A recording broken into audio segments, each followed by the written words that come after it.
Good morning all of you, so welcome back to my channel blog queen Riya. আমি রিয়া বলছি তোমাদের। তোমরা সবাই কেমন আছো? আশা করি তোমরা সবাই অনেক ভালো আছো, আর আমিও তোমাদের আশীর্বাদে ভালো আছি।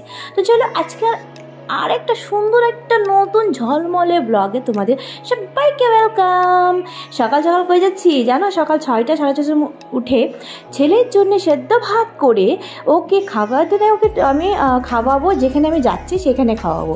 সেদ্ধ ভাত করে আমি লাগেজ প্যাক করে কোথায় যাচ্ছি অবশ্যই তোমাদেরকে সম্পূর্ণ ভিডিও দেখতে হবে তা জানার জন্য, তাই তো। তো এখানে দেখো প্রথমত আমরা চলে যাব স্টেশনে। আর তোমরা বলো না, সকালবেলা উঠেছি ভেবেছিলাম আরেকটু তাড়াতাড়ি উঠবো, কিন্তু কী করবো, ঘুমই তো আর মানে 8টাটা যেতে চায় না, খালি ঘুম আর ঘুম। যাই হোক, এবার ট্রেনে আমরা জানো দৌড়াতে এসেছি। তোমাদেরকে বলছি মানে ট্রেনটা যদি আমরা যদি টাইমলি না আসতাম তাহলে কিন্তু ট্রেনটা হয়তো ছেড়ে দিত বা আমরা মিস করে নিতাম। বাট আমি বলেছি আমার বরকে ট্রেনটা মিস হলে কোনো ব্যাপার না, আমি আর পরের দিন চলে যাব। তো যাই হোক, দৌড়াতে ছেলেকে দিয়ে দৌড়াতে আসলাম। আসার পর ফাইনালি ট্রেনটা ধরতে পারলাম। আর এখানে ট্রেনে ওঠার সাথে আমরা একটু খেয়ে নিচ্ছি কফি, যত ঘরের থেকে চা খেয়ে আসেনি। আর এখন কফি, আমি আর আমার ছেলে কফিটা খেয়ে নেব। কী করেছে আমার ছেলে, কফি খেতে খেতে সারা শরীরে কফিটা ফেলে দিয়েছে। তখন না ভিডিও করতে পারছি না কিছু করতে পারছি, কেন কি কেউ নেই, শুধু আমি আর আমার ছেলে কিন্তু একা জার্নি করতে পারি, আমার সেই মানে আছে দম আছে বলতে পারো। তো যাই হোক, সেদ্ধ ভাতটা বের করলাম, বের করে ছেলেকে খাইয়ে দিলাম। আর আমি ট্রেন থেকে ডিম সেদ্ধ আর শশাটা নিয়ে নিলাম। আর নিয়ে আমি লবণ এনেছি, একটু মেখে টেকে আমিও সকালের খাবারটা খেয়ে নিচ্ছি। আর এখানে দেখো আমার ছেলেও বসে বসে বাইরের ওয়েদারের মজা নিচ্ছি। কি মজা সত্যি। তো যাই হোক, আর ট্রেনে যদি সাইডের সিট যদি হয়, ওহো মানে জাস্ট মজাই মজা, আনন্দই আনন্দ। শুধু সাইডের সিটের মধ্যে শুধু আমরাই দখল করতে পারবো, আর যদি মিডিল হয় বা আপার হয় তখন কতটা কষ্ট হয়, তাই তো। এবার যদি এই পাশেও যদি সিটটা পাওয়া যায় তাহলে তো আরও ডিফিকাল্ট, মানে সবাই বসবে একসাথে। সাইডের সিট হলে কি হয়, একাই রাজত্ব।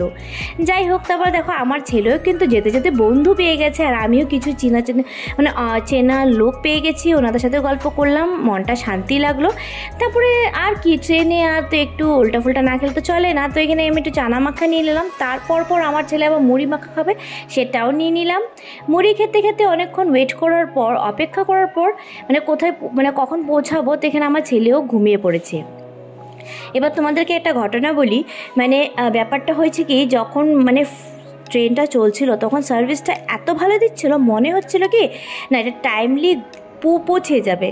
কোথায় পৌঁছাবে অবশ্যই তোমাদেরকে বলছি, এবার টাইমলি পৌঁছে যাবে।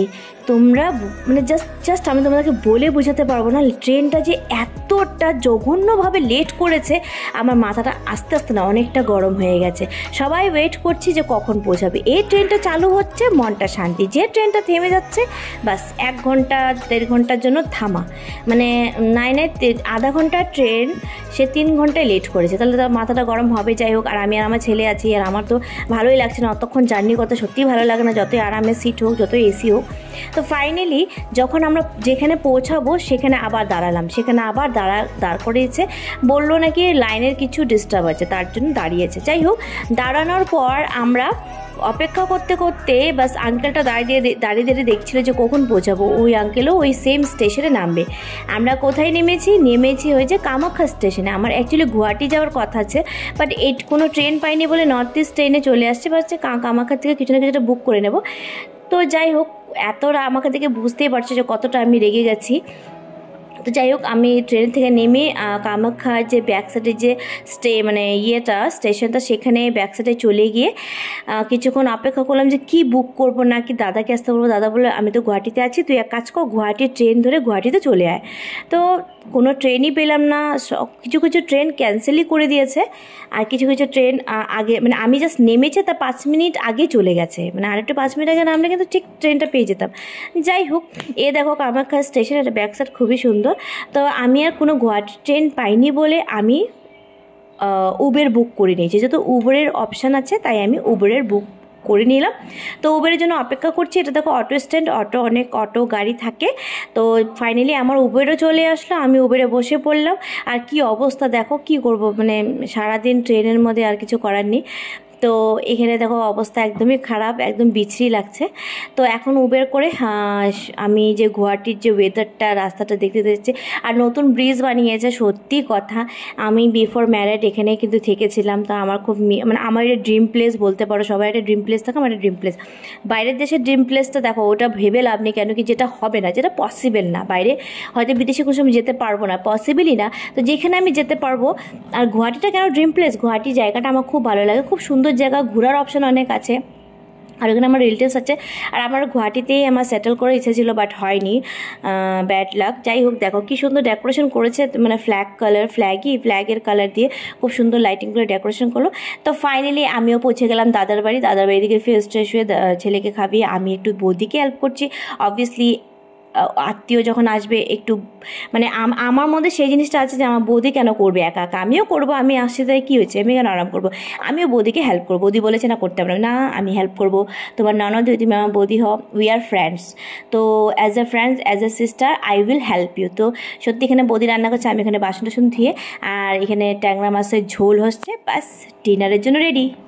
তো দেখলে চলে আসলাম দাদার বাড়িতে ফাইনালি। এসে ফ্রেশ হলাম, ফ্রেশ ট্রেশ হয়ে আমার বাবা মাও চলে আসছে। হ্যাঁ, আমার বাবা মাও আসছে। তো এখন রান্নাবান্না হচ্ছে, ডিনার করব।